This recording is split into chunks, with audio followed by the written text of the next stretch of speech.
I started Taekwondo when I was 13 years old as an unathletic kid who couldn't even win his sparring class, to becoming the 2024 US National Champion and ranked #1 in the under 74 kilogram weight class that year. In this video, I'm going to be breaking down by tier which of these Taekwondo kicks is the most effective in sparring. I'll also be covering how to apply these kicks properly under the modern day WT rule set to improve your sparring game, win more fights, and dominate your next tournament. So let's start off with the front leg roundhouse kick, also known as appar. In order to evaluate each individual kick, this is going to be the ranking criteria I'm going to be using today. So first is potential. How likely the kick is going to register on the electronic scoring systems such as KPMP or Dedo.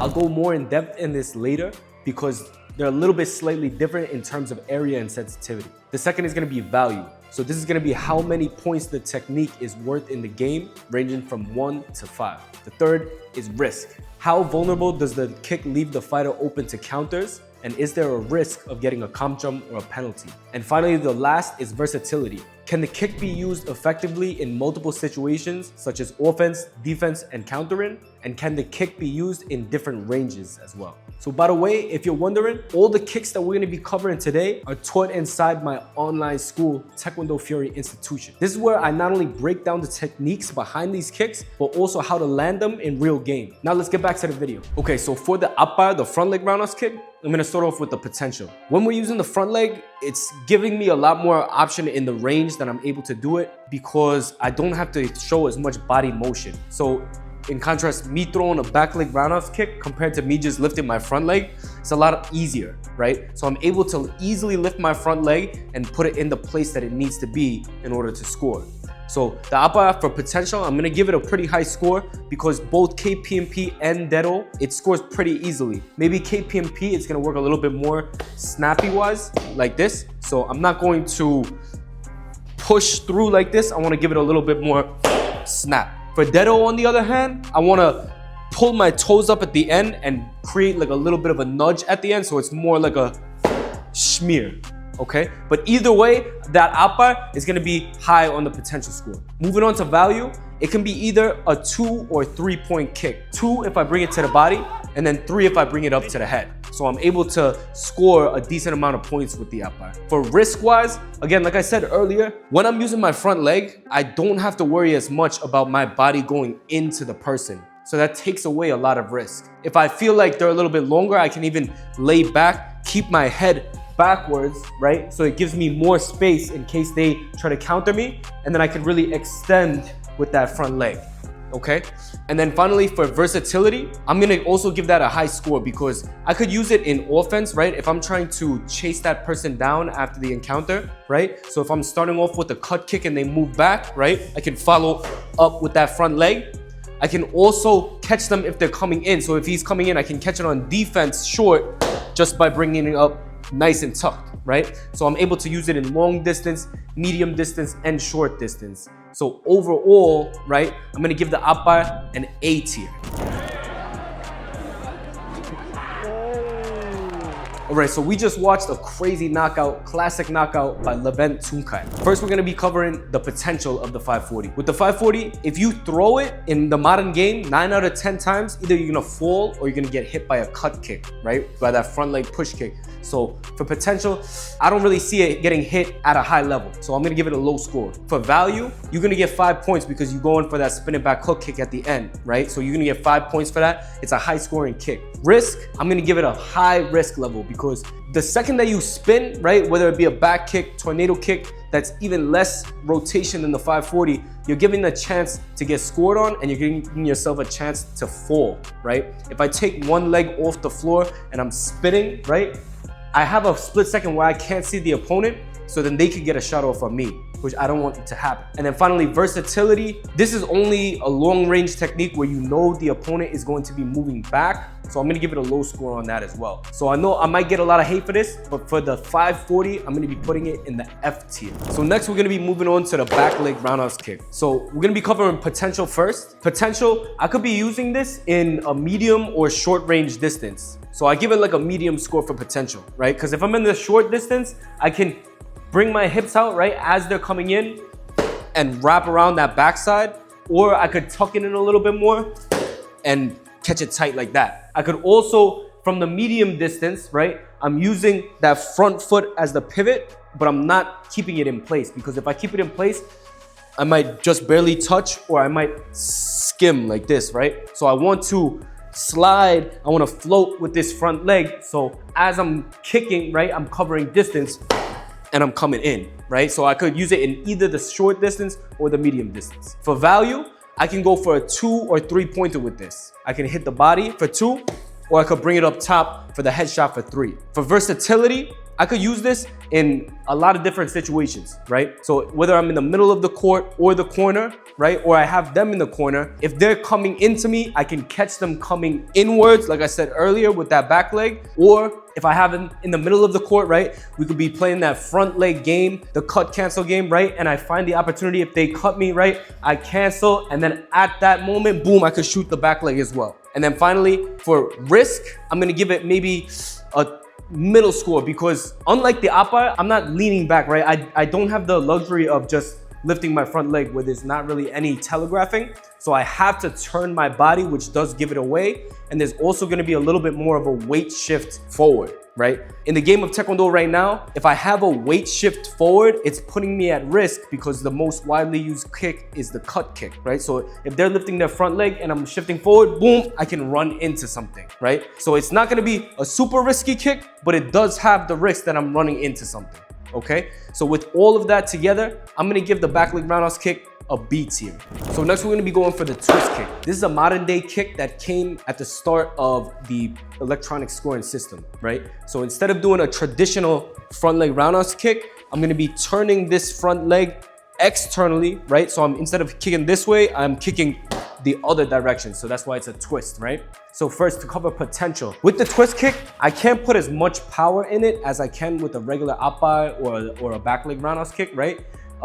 But it does score well on the front part and also the side on both KP and Dedo, especially when this opponent is coming in. So if he's coming in and his weight is coming into me, I can catch it like this, right? And that's usually when it's going to score. Now, if it's at a farther range and I'm a long fighter, I could still reach for it, right? I could still try and tap it like that, but I'm not gonna say that this is a super high potential for the kick. Maybe use it more as a setup. Next, we're gonna go on to value. This is gonna be primarily a 2-point kick, unless you have crazy flexibility, because most fighters are not going to be bringing the twist up to the head. It's more going to be a body shot after I set up on the back side or the front side, okay? For risk, this is not gonna be a crazy risky kick, because it's a front leg kick, right? And I'm not running into them. I'm either keeping my body super extended and long and I'm reaching for it, or I'm having them come into me and I'm catching it tight, right? So I don't really have to shift weight into them. So it's not super risky. And then for versatility, I'm gonna give it a medium to short range. Of course, if you're a little bit taller, you can do it from the longer range, right? But it's gonna be a medium to short range kick, used when the opponent is either coming in or they're standing in place and I have them focused on the other angles, right? So it's not bad on versatility either. And with all that being said, for the twist kick, I'm gonna give it a B tier. Next, we're gonna be covering the underkick. So the underkick is a word that we use in the sparring world for a back leg roundhouse kick that's going under the front leg kick that's coming at me, right? So if that cut is coming at me, right, and I just kick a roundhouse kick, boom, I'm getting scored on. So in order to not get touched, what I'm aiming to do is push my hips forward, lean back like a pendulum, and move the kick out the way so I can lean almost limbo and then kick that backside like that, okay? So with the underkick, it's going to be a medium to short range defensive counter, okay? So I can't kick it from far because I have to have them to have their leg in the air. And then also I can't kick it from super short, right? Because by this time, I'm already in the clinch. So I have to be from this medium to short range distance in order to kick this, okay? Next, for the value, this is gonna be a 2-point kick to the body. So here's where we come into the biggest problem with the underkick is gonna be the risk, okay? So right now, if his leg is on top of mine, right? And I'm trying to go under him, I'm always gonna be at the disadvantage. Because why?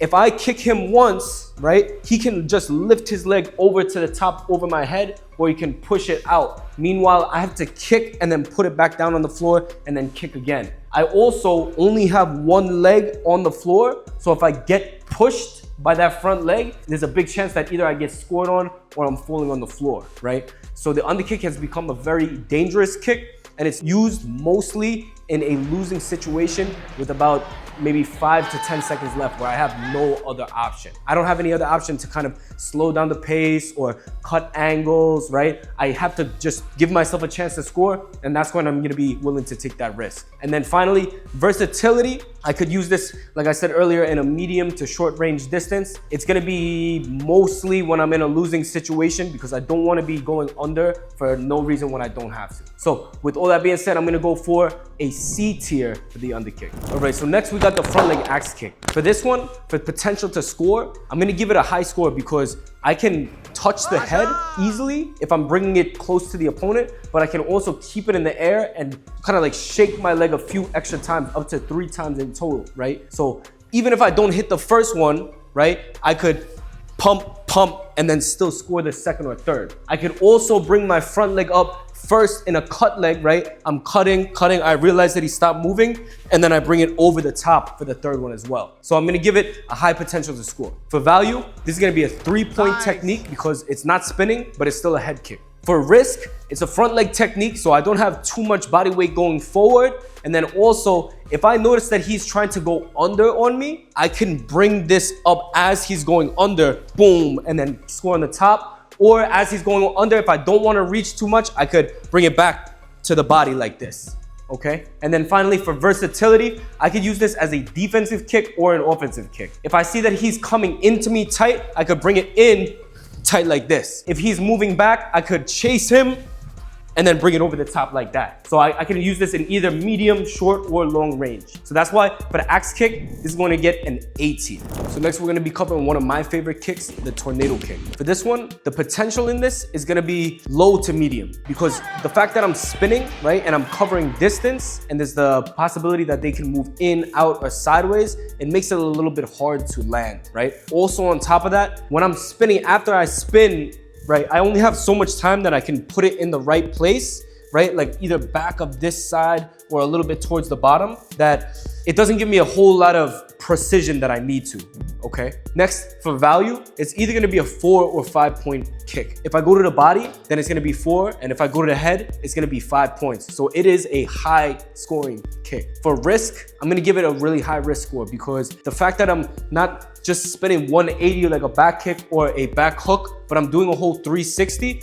it gives them that extra few split seconds to lift their front leg and either catch me with a cut as I'm coming in, or they could bring it up to the head as I'm coming in like this, right? So it's a risky kick. I not only can get scored on, but I also have the chance of falling as well. Finally, for versatility, it's going to be mainly a long range technique. You're gonna see the tornado kick mostly when the other opponent is moving backwards, maybe in a winning situation. That opponent is winning, right? And he's trying to pull out the ring and the other fighter is trying to cover distance, right? And then sometimes you will see the fighters that are good at spinning either in place, right? So if I see that front leg coming, some fighters are good at spinning in place and kicking that tight, but most of the time we're gonna see it in the long range, right? So I'm gonna give it a low score for the versatility. All in all, tornado kick, beautiful kick, one of my most favorites, but it's gotta get the C tier. So now moving on to the question mark kick. So the question mark kick wasn't used a lot in the old school game, but now since we're in the clinch more and we're pushing, it's being used a lot more. So for potential to kick or score with the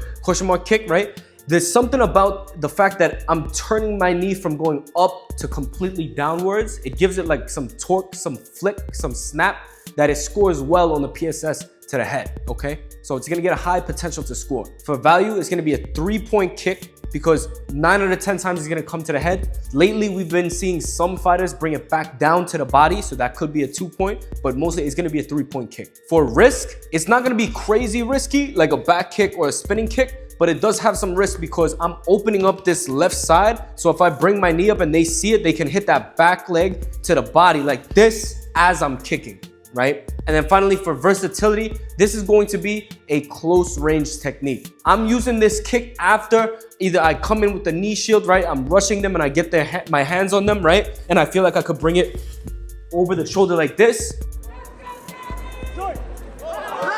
Or, right, if I already got to the clinch and I already traded shots, right? I'm setting up those shots. I kick the back leg to the body, boom, once. Maybe I switch hit it with the lefty. And then they see me kicking the same right leg and they cover the body so they have their arm down, and that's when I'm able to flick it up to the head, okay? So since the question mark kick, it does have a little bit of risk, but a decent amount of value, good potential, I'm gonna give it a B tier. Okay, so next we're gonna be covering the sandwich kick. So this is a viral kick, right? Because it's flashy, it has a lot of power and torque that goes into it, a lot of explosiveness, right? So we're gonna be covering starting from the potential. With the sandwich kick, it's gonna start off with a crescent kick. So you're bringing your leg up over onto the shoulder first, you're getting it caught, and then you're throwing the second one. So you have 2 chances to score. I feel like it's not the safest kick as in terms of risk because I'm giving myself a 100% chance of me falling. So I'm taking a risk. I'm saying that I don't care if I fall and I eat the comp jump.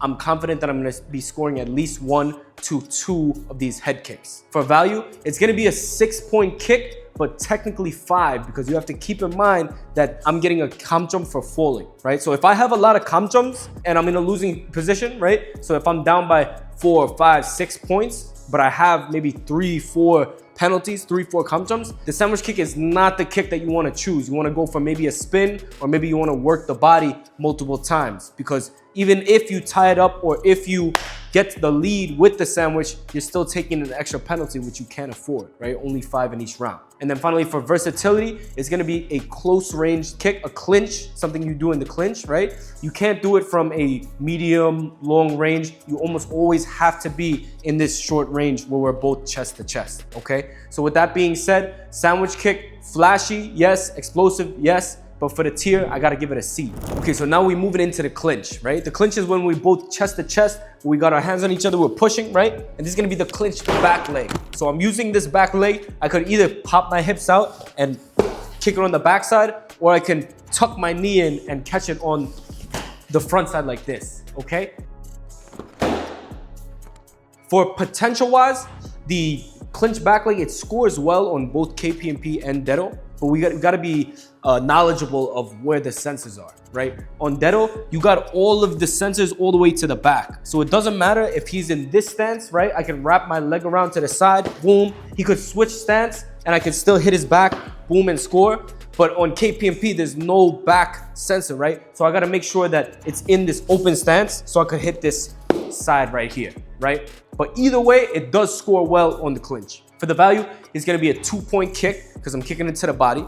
For risk, I'm gonna give it a low to medium risk, right? Because if I'm fast enough and I get the shot off well, I can make sure that I kick, right? I kick it and I'm shutting down, right? So he doesn't have space to throw a counter at me. But if this person has a really good eye, right? If I kick it, it also gives them the chance to use the other leg, right? So if I'm kicking with my left, they could kick with their left at the same time on my body, and I could get scored on at the same time, or even up to the head, right? So that's where I have to be mindful of not just pushing and kicking, but I could push and kick and maybe drop one hand to cover at the same time, so I get the chance to score, but they don't. Finally, versatility. Like I said, this is a clinch kick, so it's gonna be only on the inside, so you are limited to just using this on the inside, right? But even if it does have those takeaways, for the clinch back leg, I'm gonna give it A tier because it scores very, very well on the PSS when you get the feel for it, and you're not taking a huge risk. All right, so now we're moving on to the back kick. This is gonna be a spinning technique. I'm turning 180 degrees and I'm using this back leg to push into my opponent. So when they come in, I'm catching them nice and tight, right? Now, on both KPMP and Dedo, right? The bottom of the foot is the easiest part of the foot that you could score on. It's because instead of it being a top of the foot where I'm snapping like this or I'm smearing like this, right? For the bottom of the foot, I'm using my heel, I'm using the bottom to push and create like a dent in the hogu. In both of the KPMP and Dedo systems, if I create a dent in the hogu, for some reason, that scores a lot better than if I'm just snapping or tapping it, right? So for potential to score, I'm gonna give this a high potential, right? For value, most of the time for a back kick, it's gonna be going to the body, so that's 4 points. Unless you're Pak Tae-jun, right? And you could squeeze that back kick and you have that crazy mobility like he did in the Olympics to bring it up to the face while his body is still up, right? It's gonna be a 4-point technique. For risk, it's gonna have a medium to high risk, because whenever I'm spinning, like I said earlier, I'm giving myself the chance to not only get scored on, but I could also fall, right? So I don't wanna be just throwing this when I feel like I wanna catch a back kick, so let me just try this, right? Nah, I wanna make sure that I'm creating the time, right? I'm creating the distance, and maybe I throw in some fakes or some front leg fishing, some bait, right? So I push him back, right? So he gets pressured into the corner. He wants to come in. I know he's gonna come in. Then I'm like, okay, I'm gonna take this risk. And he comes in, boom, and I'm able to score it. And then finally, versatility. In the modern day game, if it's a long game, you're not really gonna see anybody go 1 and then 2 like a traditional back kick. So it's not gonna be a long range technique. It's gonna be more a short range technique when the other opponent is coming in and you're jamming them, catching them on that coming, okay? So all in all, with the back kick, with the high potential to score, right? High value, it does have a medium to high risk, but I'd say that overtakes everything, and I'm gonna go with a B tier with the back kick. Okay, so we did the back kick. This one, we're gonna go for the back hook kick. So for the potential to score on the back hook kick, I'm gonna say that this is a high scoring, high potential to score for this kick, because we're using the bottom of the heel, right? Or the back of the heel.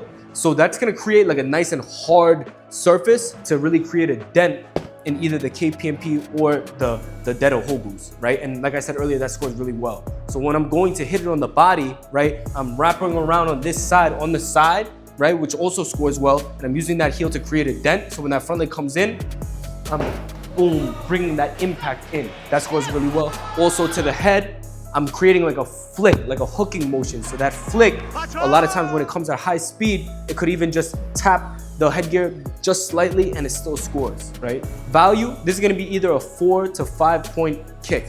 So if it's a high potential and high value, that's 2 things that I like to hear when I'm thinking about throwing something. For risk, again, with the spinning factor to the kick, I'm gonna give it a medium to high level risk for the back hook kick. Now, one reason that I do like the risk on the back hook kick more than the back kick, right, is because on the back kick, my body is still straight. I'm gonna show you like this. When he's coming in, my body's still straight when I'm kicking it. So if he decides, instead of bringing an up, he's gonna push it out and my body is straight, I'm gonna get pushed back like this, right? So there's a risk that I'm gonna get either hit to the ground or he's gonna be able to bring it up to my head. With the back hook kick, on the other hand, I'm able to bring my body down, right? I can almost go like 180 degrees sideways, so my body's like this. So then that way, even if he tries to push me, maybe it goes over my head. If he tries to kick in the head, kick in the air to the head, right? I have all this space, right, backwards, that he has to reach over to touch me, right? So if you watch here, instead of getting pushed back on the back kick like this, if I see the front leg is coming, I can lean under it and I can bring that back hook kick to the body or the head, whichever I need to, right? And then finally, versatility. The back hook kick to the body or the head is gonna be a medium range technique. I can't do it from too close unless I'm doing like a Hail Mary last second shot that I need to get a spin in, and I come and I do a front flip basically, right? But most of the time it's gonna be at a medium distance where I can gauge their front leg. I could get the reaction, and then on that reaction, right, from this medium distance, I'm timing it to bring it up to the head or the body. So with that being said, out of all of the spinning kicks that we covered today, I feel like that the back hook kick is gonna be the highest potential to score, high value, medium risk, so it's not that too high for a spinning kick, and also the most versatile to where I wanna kick it, so it's gonna get an A tier on that list. All right, so next we're gonna be going over a variation of the sandwich kick. It's called the castanets kick. The reason it's called the castanets is if you've ever seen the black instrument that they use, it kind of looks like 2 clamshells and they play it like this, right? It sounds like you're hitting a coconut or something, right? But the castanets, my feet are coming from the bottom of the floor, right? And they coming up to the top and they clapping like a clam. So that's why the nickname is the castanets, right? But for potential to score, I'm gonna actually give it a low potential to score, because if I'm bringing both of my feet up at the same time and I'm hitting the headgear, sometimes it overloads the system and only one hits or scores, or maybe none of them score because I had 2 sensors come at the same time. For value, it's gonna be either a 3 or 6 point kick, depending on how many points are registered. For risk, this is where I don't really like the castanets to be as practical in the modern day game. Now, a few years back, you could have your hands on the opponent and still kick the head, right? So I could have my hands on the opponent, bring a crescent kick up. I could have my hands on the opponent, do those castanets. But now, I'm not able to grab, and even if I have my hands and I'm pushing, but I'm not grabbing, it's a very high chance that if they bring that back to the video replay, that they're gonna take away those points and call grabbing, right? There's also the 100% risk that I'm gonna be falling, right? Because I'm taking the chance, I'm saying, okay, even if I fall, I feel that I'm athletic enough, I feel like I have enough chance to bring those feet up and touch the head and score it, right? So it does have a very high risk. And then finally, for versatility, this is gonna be a strictly clinch kick. So I can't be just teleporting from middle range and jumping and bringing my feet up and smacking in the middle. I have to be on the inside first, okay?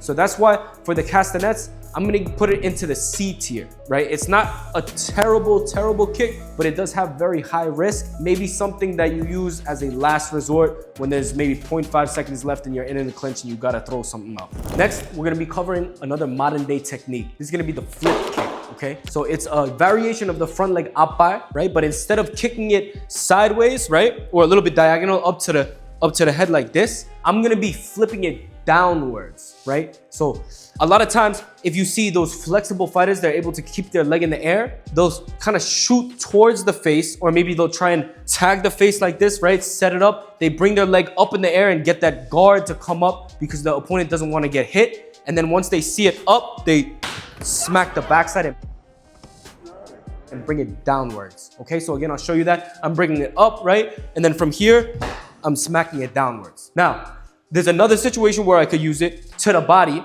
right? Where I'm hitting their backside. So I'm tapping the backside, right? I'm using motion, flicking the backside. So he's bringing this arm over to the side because he doesn't want to get scored on. Once I could read that, I'm gonna slide it on the front side, but this requires a little bit more of hip mobility. So I'll show you from here. I tap the back once, twice, right? And then on the third, 1, 2, I'm smearing it downwards, okay? When we get to thinking about on the PSS system, on the Hogus, right? The KPMP, it doesn't have any sensors on the back like we talked about earlier. So if you're going to be hitting it on the back, right, and he lifts his arm, you gotta make sure that you get your foot not all the way wrapped around like this, but you wanna be hitting maybe almost to the side like this, okay? On Dedo, it doesn't matter. They have the sensor on the back, so I could still bring it up to the face. And then if I want to hit the back, I hit the back, right? Now, we're talking about the front side. The front side is where I feel like it scores a little bit better if you have the mobility because it's smearing, right? Whether it's KPMP or Dedo, this side creasing portion is a little bit more sensitive. So if I'm able to get the look on that, I'd rather go and try and smear it down the front side because it gives me a little bit more of higher chance to score, especially on these electronic systems. Next, we're gonna go for value. The flip kick is going to be a 2-point kick. I can always flip up to the head as well, right? So if I'm bringing my leg like this, instead of kicking a roundhouse kick traditionally, kind of like diagonally going upwards, I can flip it downwards if I realize he's leaning back because I want to track the head. So if he's leaning back as I bring my front leg in, I could flip it downwards and then follow the head downwards. Okay, so I'm either going for 2 or 3 points. For risk, it's a front leg technique. I don't have to lean in, but I feel like it's a little bit more riskier than the regular appai. Because the regular appai, I can keep my body back here. There's not really much bodily movement that I'm using and I could just flick it out, right? But if I'm using the flip kick, after I flip, boom, boom, right? I land in kind of like this awkward position. So if you're gonna be using it, you gotta make sure that you have a recovery, okay? So if I'm flicking to the body like this, 1, I hit the backside, and then 1, 2, I flick. I gotta make sure that I'm sliding out of range right after, or after I hit it, 1, 2, right? Maybe I'm using my front leg again to bring up something right after, okay? And then finally, for versatility, this kick is gonna be used mainly in the medium distance. I can't really chase someone with a flip kick because the kick is not going forward, it's going downwards. And then if it's too close, it's gonna get jammed like this, right? So it's gonna be mainly only in this medium distance. With all that being said, the flip kick is it a kick that you can create your whole game around? Maybe if you're super flexible, but for most people, I'm gonna say that this is going to be a B tier kick. Okay, so the final kick that we're gonna be covering today is a kick that gets a lot of hate in the Taekwondo community, but it's also the most widely used modern day technique as well. It's gonna be the cut kick. So for the cut kick, it's gonna be using my front leg to push it out and stab. So I could use it in a few different ways. I could bring it up, lifting like an appa, push it out like this. I could catch him on a stiff arm as he's coming in like this. Or if it's a little bit farther distance, I can skip into it or I can pump into it up to 3 times, right? So for potential, it's using the bottom of my foot. On the dedo, that's gonna be that heel sensor. And then on the KPMP, it's gonna be that mid-foot sensor, okay? So it's able to score very well because that bottom of the foot is creating that dent in the hogu. And then also, if they so much as slightly lean in, the combination of them coming into my foot being there, it just scores really well. I'd say higher than any other kick in the game.